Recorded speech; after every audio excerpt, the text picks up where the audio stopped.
입니다. 오늘 좀 해드릴 얘기는 지금 제가 이제 스캘핑도 이제 방송에서 진행을 하고 있고, 그 다음에 뭐 2부에서 3부에서는 뭐 여러가지 스윙이나 중장기에 대한 여러가지 또 방송들이 좀 많이 진행이 되고 있어요. 네, 오늘 해드릴 얘기는 지금 제가 여러가지 얘기들을 하고 이제 시장들을 보고, 그 다음에 우리 초보자분들, 그 다음 중소분들, 고소분들이랑 대화를 하다 보니까 느끼는 게 뭐냐면, 초보자분들이 매매를 잘 못하시는 경우들이 참 많습니다. 뭐 눌림목이 어딘지도 잘 모르시고, 그 다음에 돌파가 어딘지도 잘 몰라요. 그래서 초보자분들이 조금 더 매매에 친숙해질 수 있고, 그 다음에 다양한 매매를 접할 수 있고, 그 다음에 매매에 익숙해지면서 내가 타점들을 좀 더 잡을 수 있고, 그 다음에 차트나 아니면 내가 이 시장에 대해서 좀 친숙해질 수 있는 방법들을 좀 설명을 드리고 싶습니다. 그래서 초보자분들께는 이런 이제 매매를 좀 추천을 좀 드리고 싶어요. 어떤 매매냐면, 뭐 제가 지속적으로 좀 얘기를 했습니다. 박스권에 대한 얘기들을 했는데, 자, 박스권을 이용하는 거는 스캘핑, 단타, 단기, 스윙 상관없습니다. 중장기도 상관없어요. 자, 매매를 하는 방법은 간단합니다. 박스권 하단에 사서 상단에서 팔아라. 주식은 항상 이런 얘기 하면, 그렇죠, 안다, 알고 있다. 근데 그걸 잘 못하겠다. 박스권 하단이 어딘지를 모르겠고 상단이 어딘지를 모르겠다 하시는 분들이 있어요. 그래서 대표적인 예시를 좀 보여드리려고 합니다. 자, 지금 제가 갖고 온 종목은 이제 자연과 환경이라는 종목이에요. 자연과 환경이라는 종목. 지금 보여드리는 건 일봉 차트고요. 일봉 차트에서는 이런 식으로 제가 선을 두 개만 그어 보도록 할게요. 자, 이 자리. 자, 보이면, 자, 자연과 환경이란 종목이 이런 박스권 자리들을 그릴 때가 있죠. 이런 식으로. 자, 그럼 여기 사이 등락폭이 얼마나 되는지 한번 보도록 할게요. 보면은 고점에서 따지게 되면 7% 정도, 아래에서 따지게 되면 한 7% 정도 되네요. 위아래 7% 정도. 자, 그렇게 되면은 우리가 만약에 여기 근처에서 매수를 들어가게 되고 여기 근처에서 매도를 하게 된다라고 했을 때 수수료 세금 다 떼면은 3% 정도 수익률 보기 어려울까요? 아니겠죠? 자, 차트가 이렇게 돼 있어서 보기 편한 거 아닐까요? 라고 해서 차트를 조금 더 안쪽으로 당겨 볼게요. 자, 여기 박스권 어려울까요? 이렇게 그리는 거? 아니란 말이에요. 조금 더 그러면은 지금 봤던 자리에서 뒤로 가볼게요. 발라먹을 수 있는 자리들이 한 번에서 두 번 정도는 보이겠죠. 근데 제가 왜 박스권 자리들을 추천을 드리냐, 박스권 자리들에 대해서 내가 매매를 했었을 때 가장 편한 거는 눌림목 자리, 즉 하단 자리에서 잡으려고 하다 보니까 자연스럽게 눌림목 매매 패턴에 대해서 좀 익숙해질 수가 있고, 여기서 빠질 때에도 우리 고점에서 잡고 손절하는 것보다는 밑에서 잡고 손절했었을 때 손실률을 줄일 수가 있다. 그 다음에 상단 자리, 이걸 뚫어주면서 우리가 처음에 이렇게 생각할 수 있어요. 처음에는 상단 자리에서 계속 팔아요. 나중에 되면은 박스권 매매가 익숙해지다 보면은 박스권을 뚫고 올라가는 것들에 대한 욕심이 생기기 시작을 합니다. 이 박스권을 뚫고 올라가는 것들이 익숙해지기 시작하면 어떻게 매매 패턴이 되냐? 박스권 돌파 자리로서 돌파 매매가 익숙해질 수 있고 추가적인 분할 매도 타점을 볼 수 있다라는 거. 자, 그럼 여기서 생각을 하겠죠. 박스권을 했었을 때에는 눌림목, 돌파봉 다 익숙해질 수 있고 그 다음 손실률을 조금 적게 가져갈 수 있기 때문에 리스크가 조금 줄어들 수 있다라는 거 좀 볼 수 있겠지만, 가장 큰 문제는 그럴 것 같아요. 그럼 박스권이 어딘데요? 어떻게 잡는데요? 박스권은 일단은 제가 보여드리는 예시들을 머릿속에 꼭 넣으시길 바랍니다. 자, 박스권 지금 그럼 최근 자리로 한번 잡아보도록 할게요. 요거 최근에 급등 떴던 거니까. 그래서 요렇게 요런 식으로 잡으면, 자, 하단 자리는 요렇쿵 요렇쿵 요렇쿵 요렇쿵 요렇쿵 나오겠죠. 그 다음에 위에서 한 번, 두 번, 세 번, 네 번, 위에서 한번 더 떴던 것도 있고, 자, 이렇게 되는데, 자, 처음에 이렇게 해서 박스권 떴을 때부터 얘기를 해볼게요. 이 자리에서는 박스권으로 보기 어렵겠죠. 왜? 처음 지지구간이 두 번밖에 안 나왔으니까. 자, 처음에는 그러면 이렇게 생긴 종목들을 내 관심 종목으로 넣어놨습니다.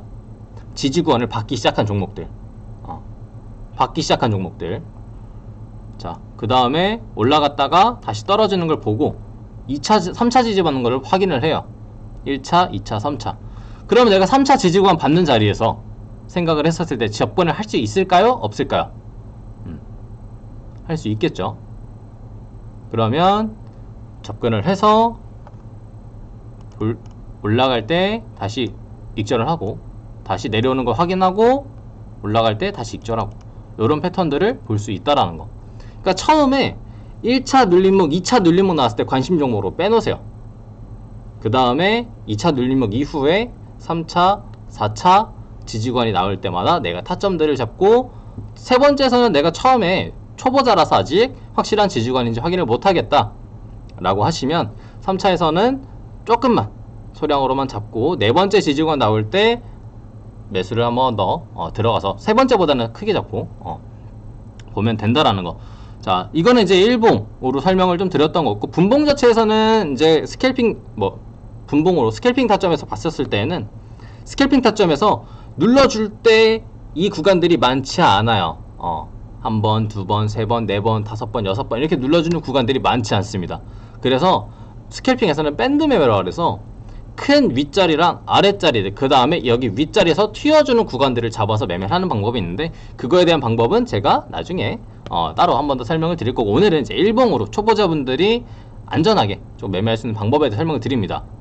그나마 매매라는 게 안전하게 계속 갈 수는 없어요. 어쨌든 리스크가 있는 거고, 그 리스크를 우리가 잘 컨트롤해서 움직여야 되는데, 우리가 조금 더 편안하게 볼 수 있는, 그래도 돌파보다, 그 다음에 눌림목을 내가 우상향 틀고 올라가는 종목들에서 눌림목을 보는 요런 타점보다도 차라리 박스권 매매가 나은 거고, 그 자리에서 우리 초보자분 이런 얘기를 할 수 있고, 아마 매매를 하시던 분들이 이런 얘기 할 수 있어요. 자연광경 그래도 어려운 종목인데 할 수 있는데, 차트적인 예시만 들어드린 겁니다.